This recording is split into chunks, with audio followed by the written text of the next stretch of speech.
Assalamualaikum warahmatullahi wabarakatuh.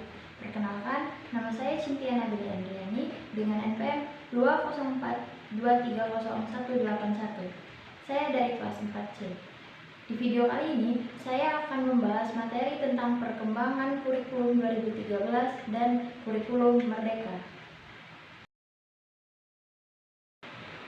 Seiring dengan perkembangan zaman yang makin modern, tentunya diperlukan kurikulum yang mampu mengikuti perkembangan ilmu, pengetahuan, dan teknologi, sehingga bisa mendukung kemajuan sumber daya manusia atau SDM dan negara. Maka, tidak aneh lagi jika di Indonesia pengembangan kurikulum terus-menerus dilakukan.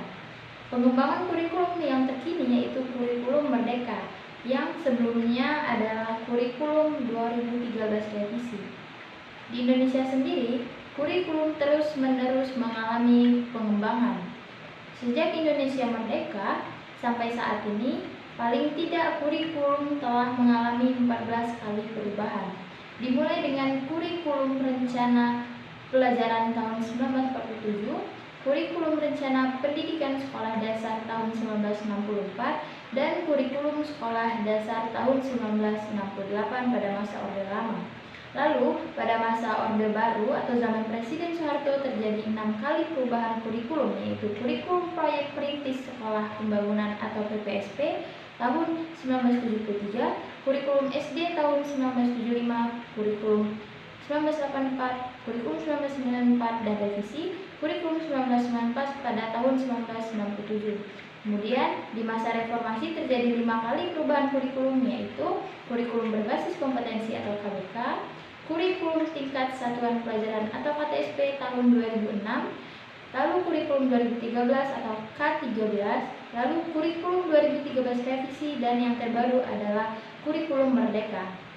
Perubahan dari kurikulum 2013 revisi ke kurikulum Merdeka didasarkan pada keputusan Menteri Pendidikan, Kebudayaan, Riset, dan Teknologi Republik Indonesia Nomor 56 Tahun 2022 tertanggal 10 Februari 2022 tentang pedoman penerapan kurikulum dalam rangka pemulihan pembelajaran. Kurikulum Merdeka adalah inisiatif pendidikan yang diperkenalkan oleh Kemendikbudristek Indonesia. Diperkenalkan sebagai upaya untuk meningkatkan kualitas pendidikan dan menyesuaikan diri dengan perkembangan global. Kemendikbudristek mengeluarkan kurikulum Merdeka untuk mengatasi krisis pembelajaran pasca pandemi COVID-19 mulai dirancang untuk diimplementasikan pada sekolah-sekolah yang sudah siap. Kondisi pembelajaran pasca dilanda pandemi COVID-19 perlu menjadi pertimbangan dalam mengembangkan kurikulum. Yang paling menonjol adalah kurikulum Merdeka sebagai langkah pemerintah untuk menghindari krisis pendidikan akibat pandemi. Sebelum adanya kurikulum Merdeka, kurikulum 13 atau K13 yang menjadi rujukan pendidikan nasional saat ini yang sepenuhnya mendorong pembelajaran berpusat pada siswa.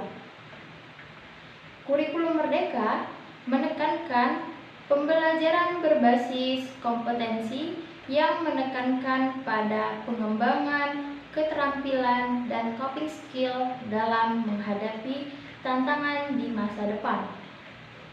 Hal ini dicapai dengan memberikan bimbingan di kelas mengenai keterampilan praktis seperti keterampilan komunikasi, keterampilan pemecahan masalah, dan keterampilan kemampuan beradaptasi.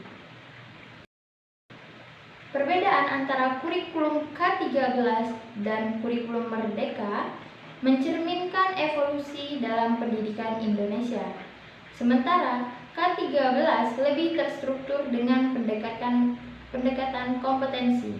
Kurikulum Merdeka adalah belajar memberikan lebih banyak kebebasan dalam fleksibilitas bagi siswa.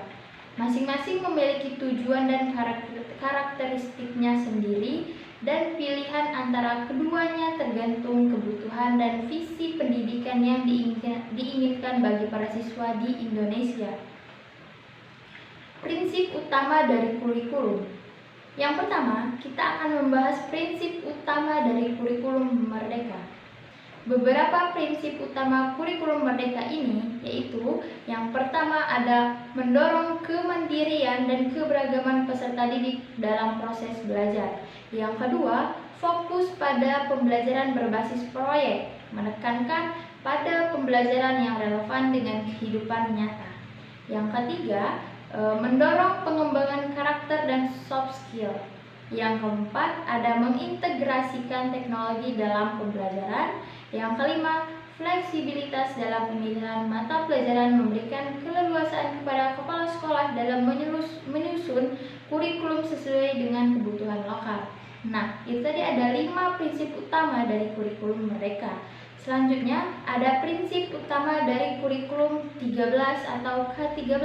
Yang pertama ada relevansi dan kontekstual, menyesuaikan dengan kebutuhan dan konteks lokal peserta didik. Yang kedua, pembelajaran aktif, mendorong peserta didik menjadi percaya diri ataupun mandiri. Yang ketiga, pendekatan tematik, menyatukan konsep-konsep dalam tema-tema yang lebih besar. Yang keempat, ada pengembangan karakter, berfokus pada pembentukan karakter positif peserta didik. Yang kelima, ada berorientasi pada hasil dan kompetensi. Yang keenam, penilaian beragam. Dan yang terakhir, pengembangan profesional guru, mendukung guru untuk berperan sebagai fasilitator dan pembimbing. Nah, selanjutnya ada struktur kurikulum. Struktur kurikulum merdeka. Yang pertama, ada pembelajaran wajib dan pilihan. Terdapat keseimbangan antara mata pelajaran wajib dan pilihan untuk memberikan variasi pada kurikulum. Yang kedua, pembelajaran daring dan luring. Menggabungkan pembelajaran online dan offline untuk meningkatkan fleksibilitas. Yang ketiga, KTSP yang lebih fleksibel. Pengembangan kurikulum tingkat satuan pendidikan untuk memberikan fleksibilitas lebih kepada sekolah. Sedangkan struktur kurikulum K13 atau yaitu yang pertama, mata pelajaran wajib dan muatan lokal. Terdiri dari mata pelajaran wajib yang melibatkan berbagai disiplin ilmu dan muatan lokal untuk memperkuat identitas lokal siswa. Yang kedua, ada pendekatan tematik, menggunakan pendekatan tematik dalam pembelajaran untuk mengintegrasikan berbagai konsep. Yang ketiga, KTSP yang lebih fleksibel. Pengembangan kurikulum tingkat satuan pendidikan untuk memberikan fleksibilitas lebih kepada kepala sekolah. Kurikulum 2013 dan kurikulum merdeka dikembangkan dengan rasionalitas yang berbeda-beda, seperti tujuan, landasan, dan juga prinsip. Rasionalitas kurikulum 2013 yang pertama ada mengembangkan potensi peserta didik menjadi manusia Indonesia yang berkualitas. Yang kedua, mempersiapkan peserta didik untuk berkontribusi pada kehidupan bermasyarakat, berbangsa, bernegara, dan peradaban dunia. Yang ketiga, pengembangan pola pembelajaran yang berpusat pada peserta didik. Yang keempat, ada pengembangan pola pembelajaran yang interaktif. Yang kelima, ada pengembangan pola pembelajaran yang berbasis alat multimedia. Yang keenam, pengembangan pola pembelajaran yang berbasis tim. Yang ketujuh, ada pengembangan pola pembelajaran yang kritis. Rasionalitas kurikulum merdeka ada yang pertama ada mengembangkan pembelajaran yang lebih sederhana dan mendalam. Yang kedua ada mengembangkan pembelajaran yang lebih merdeka. Yang ketiga mengembangkan pembelajaran yang lebih relevan dan interaktif. Yang keempat mengembangkan pembelajaran yang efektif dan menarik bagi siswa ataupun peserta didik. Landasan dari kurikulum 2013 yaitu landasan filosofis, landasan empiris, dan landasan yuridis. Landasan teoritis, landasan kontekstual.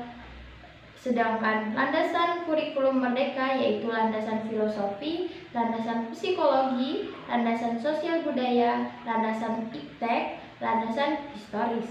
Nah, itu tadi beberapa materi yang dapat saya sampaikan mengenai perkembangan kurikulum K13 dengan kurikulum Merdeka atau KURMA yang dipakai saat ini.